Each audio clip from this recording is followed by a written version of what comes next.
केली होती आणि आत्महत्या नसल्याचा आरोप या पत्नीच्या कुटुंबियांनी केला होता। आज गौरी यांच्या पार्थिवावर अंत्यसंस्कार सुद्धा करण्यात आले। दरम्यान अनंत गर्जेला वरळी पोलिसांकडून अटक करण्यात आली आहे।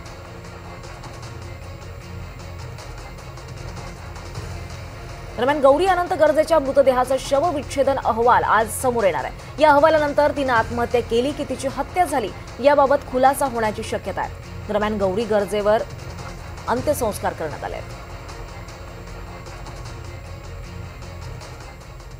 तर डॉक्टर गौरी पालवी गर्जे प्रकरणी महत्त्वाची अपडेट समोर येते आहे। आत्महत्येच्या काही मिनिटांपूर्वीच गौरी आणि अनंत याचं भांडण झालं होतं। यावेळी अनंत हे पंकजा मुंडे यांच्या कार्यक्रमानिमित्त घराबाहेर पडले।